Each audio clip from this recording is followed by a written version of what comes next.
ভাই ভাই ভাই ভাই ভাই হ্যাঁ বলেন ভাই ভাই ভাই ওইখানে আমাকে ডাকাত তারা ধরছিল ভাই।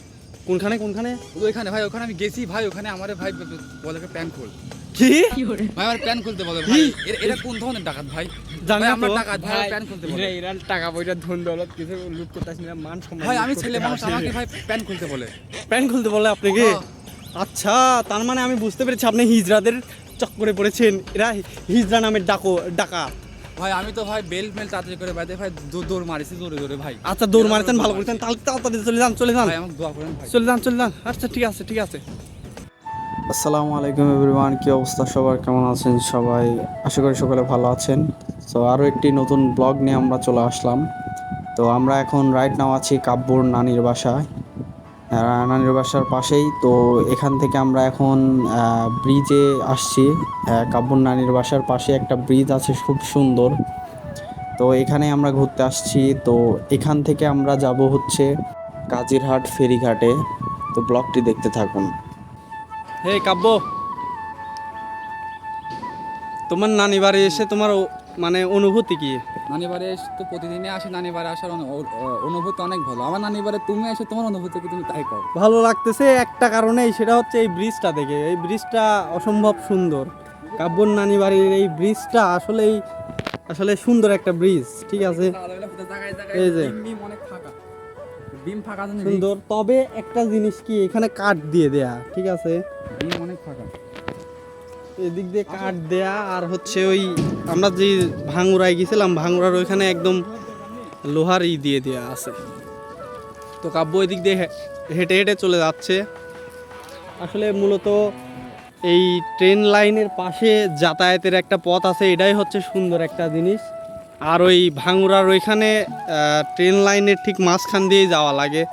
তো এই কারণে হচ্ছে ভাঙুরার ওইটা হচ্ছে রিক্স। আর এইখান দিয়ে পাশ দিয়ে এই রোড দিয়ে গেলে একটু হয়। আর এই যে সিদান আমার সাথে আছে এই পাশে। আসসালামু আলাইকুম। ভাঙুরা তো হচ্ছে সেই ভাঙুরা যেখানে আমরা গেছিলাম, বড়াল ব্রিজ। ওইখানে আর সাইড দিয়ে রোড নাই যে হাঁটার মতো, কিন্তু এখানে রোড আছে। তো ভালোই লাগতেছে। তো এখন আমি ব্রিজের উপর উঠলাম, যদিও মাঝখান দিয়ে হাঁটা খুবই একটা রিস্কের। তারপরেও আমি একটু চেষ্টা করলাম, কাব্যকে বললাম যে সাইড থেকে আমাকে একটু ভিডিও করে দাও। সাইডে যদিও হচ্ছে রেলিং সহ একটা রাস্তার ব্যবস্থা আছে, ওইখান দিয়ে না হেঁটে আমি একটা আসলে অনুভূতি নেয়ার জন্যই আর কি ব্রিজে উঠলাম। তো বড়াল ব্রিজের থেকে এই ব্রিজের হচ্ছে রেল লাইনের ফাঁকাটা অনেক বেশি ছিল। তো ফাইনালি ব্রিজে ঘোরাঘুরির পর চলে আসলাম কাজিরহাট ফেরিঘাটে। তো এখানে এসে পরিবেশটা খুবই সুন্দর, তবে একটু খারাপ লাগলো যে হচ্ছে নদীতে পানি কম। আসলে নদী এমন একটা জিনিস, নদীতে যত পানি থাকবে তত সৌন্দর্য আপনাদের ফুটে উঠবে। তো আমাদের ভিউটা সুন্দর ছিল, বাট নদীতে একটু পানি কম থাকার কারণে তবে মোটামুটি ভালো। নদীর ভিউ আসলে নদীতে অনেক সুন্দর লাগে। তো এখানে আমরা ঘুরতে ঘুরতে এখন দেখি যে দুইটা ছোট ভাই আমাদের এলাকার, হঠাৎ ওরা ঘুরতে আসছে আমাদের সাথে। এখন আমাকে ডাক দিয়ে দেখা করলো, ঠিক আছে।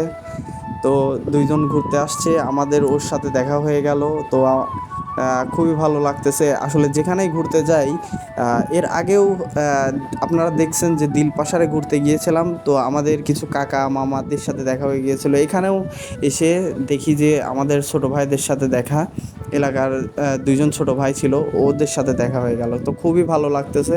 সবাই মিলে এখন ফেরিতে উঠলাম, আর এখন ফেরি আমরা ঘুরে দেখব। আসলে ফেরিঘাট এসেছি আর ফেরিতে উঠবো না, এটা আসলে হয় না।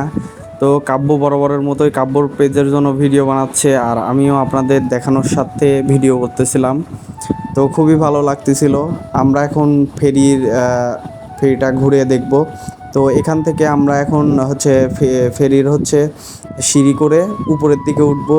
আসলে ফেরির উপর থেকে আসলে খুবই ভালো দেখা যায়, ভিউটা অনেক সুন্দর লাগে।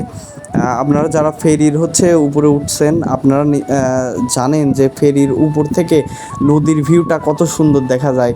আর যদি নদীতে থাকে ভরা পানি, তাহলে তো আর কোনো কথাই নেই, অনেক সুন্দর লাগে। আমি উপর থেকে ভিডিও নিচ্ছিলাম, এখন ছোট ভাইরা আমাদের সাথে যুক্ত হয়ে গেল, নিচ থেকে উপরে উঠতেছে। তো আমাকে বলতেছে যে ভাই তুমিও উপরে আসো। তো আমি ওদের সাথে উপরে উঠতেছি ফেরির ভিতরে, আরও উপরে। তো হচ্ছে ফেরির উপরে ওঠার পরে যে ভিউটা এত সুন্দর, মানে বলে বোঝানোর মতো না। তারপরে হচ্ছে ফেরির ভিতরে দেখলাম পুরো একটা খাবারের দোকান ছিল আর বসার কিছু জায়গা ছিল। তো ওরা হচ্ছে মেবি দোকান থেকে কিছু হয়তো কিনতে গেল। তো আমি বাইরে চলে আসলাম। আসলে এত সুন্দর লাগতেছিল উপর থেকে, যা বলে বোঝানোর মতো না। তো এখন আমরা যাব হচ্ছে নিচের ওই বালুর চরের ভেতরে। তো এখন আমরা নিচে নামবো, নিচে নেমে আমরা যাচ্ছি এখন বালুর চরে। আগে আমরা ওই ফেরিতে ছিলাম, ওই ফেরি থেকে আমরা নেমে এখন এই মরুভূমির বালুর চরে অবস্থান করেছি। ভাই ভাই ভাই ভাই ভাই হ্যাঁ বলেন ভাই ভাই ভাই। ওইখানে আমাকে ডাকাত তারা ধরছিল ভাই। কোনখানে কোনখানে? ওইখানে ভাই, ওখানে আমি গেছি ভাই। ওখানে আমার ভাই বলে প্যান খোল। কি ভাই আমার প্যান খুলতে বলে ভাই। এরা কোন ধরনের ডাকাত ভাই? জানি ভাই না আমার তো। ডাকাত ভাই, প্যান খুলতে বলে। ইরান টাকা পয়সা ধন দৌলত কিছু লুট করতেছি না, মান সম্মান ভাই লুট আমি করতে ছেলে মানুষ, আসে। আমাকে ভাই প্যান খুলতে বলে। প্যান্ট খুলতে বলে আপনাকে? হ্যাঁ। আচ্ছা, তার মানে আমি বুঝতে পেরেছি আপনি হিজড়াদের চক্করে পড়েছেন। এরা হিজড়া নামের ডাকাত। ভাই আমি তো ভাই বেল মেল তাড়াতাড়ি করে বাইরে ভাই দৌড় মারিছি জোরে জোরে ভাই। আচ্ছা দৌড় মারতেন, ভালো করেছেন। তাহলে তাড়াতাড়ি চলে যান চলে যান ভাই আমাকে দোয়া করেন ভাই। চলে যান চলে যান। আচ্ছা ঠিক আছে ঠিক আছে। তো আজকের ভিডিওটি এ পর্যন্তই। আবার কোনো নতুন ব্লগ বা ফানি ভিডিওতে দেখা হবে। আর আমাদের পেজটি যারা এখনও পর্যন্ত ফলো করেননি সবাই ফলো করে দেবেন। আর সবাই ভালো থাকবেন, সুস্থ থাকবেন। আল্লাহ হাফেজ।